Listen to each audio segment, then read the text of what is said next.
عليكم. السلام عليكم، كل سنة وانتم طيبين. هنبدأ مع بعض. أول حاجة حابة أقول إن احنا لازم يا جماعة لما نيجي نتزوج كل حاجة نقولها بصراحة، كل حاجة نقولها بوضوح. ما نخليش دايما في بالنا أفكار أو خلي بالنا فيها بعض الأمور مستخبية جوانا. بلاش نستنى البعض على الواحدة. بلاش نحب أول ما ندخل نبقى عايزين نسيطر. انا لازم اسيطر، لا هو لازم يكون بيسيطر، لازم انا اقول كلمتي تتنفذ، ده يقولك انا لازم كلمتي تتنفذ. الحياة مودة ورحمة، حب وتوفاء بنأسس ايامنا مع بعض،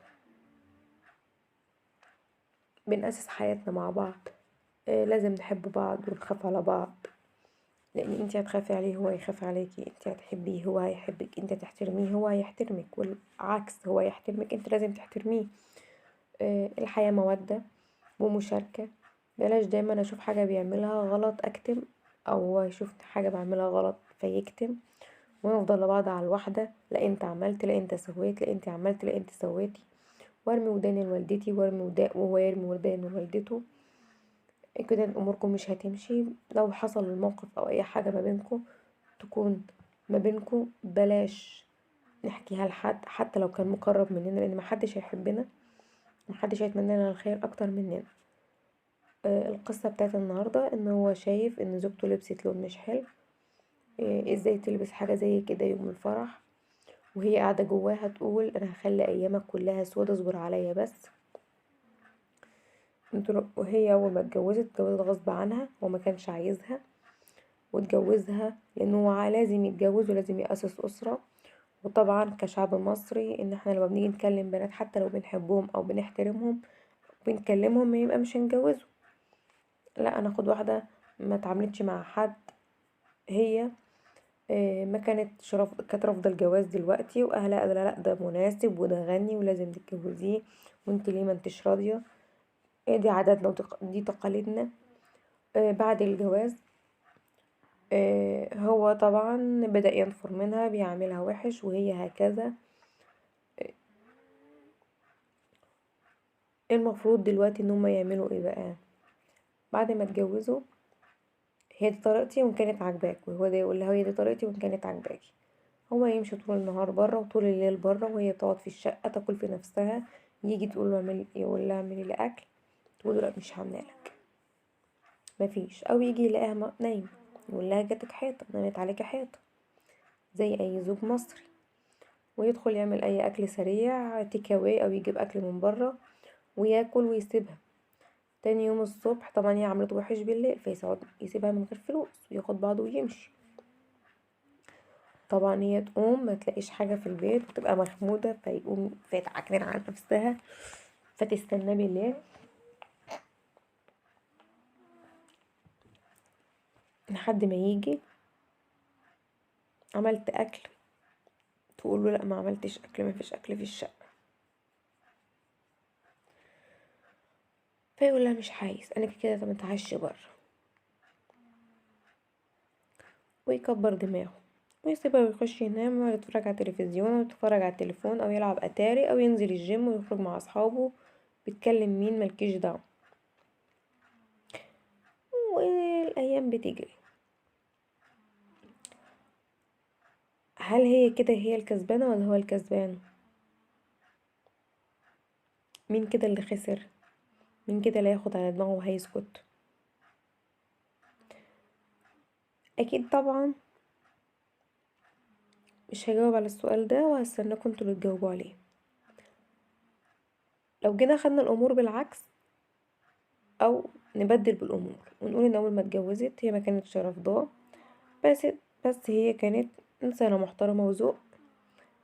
الاكل معمول، شقتها متروقه، قاعده ما بيتكلموش غير لما يكلمها.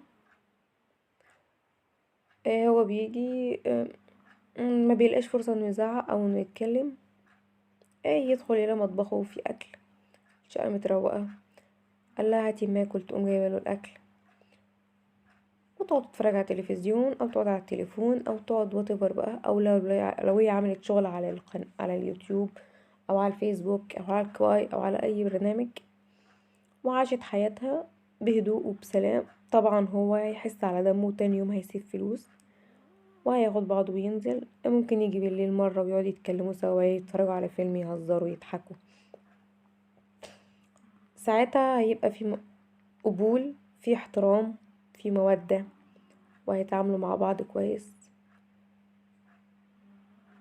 ممكن تبقى بداية انه ممكن يحبها، او ان هي بداية انه لو لقيته انسان محترم بيتعامل كويس وبهدوء، هتحترمه، هتقدره، هتحبه، وتتعلق بيه.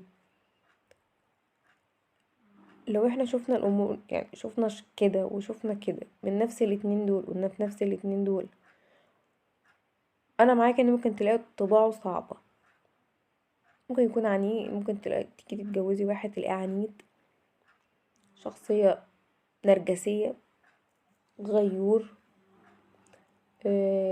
بيسمع كلام اهله مثلا، ما بيحب، ممكن يكون بيحب حد غيرك.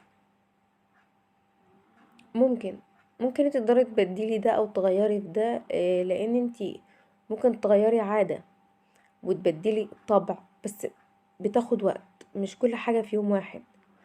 واهم حاجة ان هو بيبقى جاي من بيئة مختلفة عن بيئتك، وانت بتبقي شخصية وهو شخصية تانية، فلازم يبقى في ود، او في شيء، حاجة بتربط ما بينكم.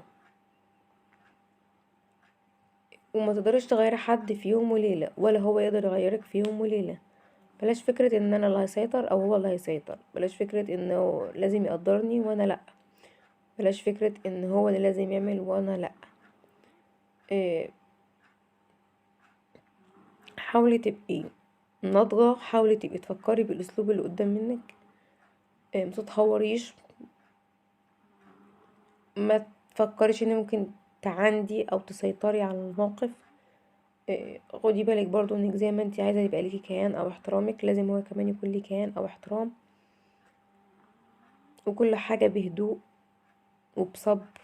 احنا لو جينا شوفنا قصص الانبياء، اهم حاجة عندهم تبقى الصبر، مش المعاندة او الصوت العالي او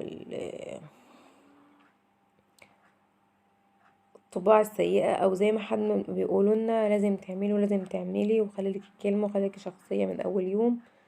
انت ممكن تيجي تعملي حاجة زي كده تخلي يبقى في عدم احترام ليكي واهانة، فبالتالي برضو مش هتكوني كسبتي حاجة.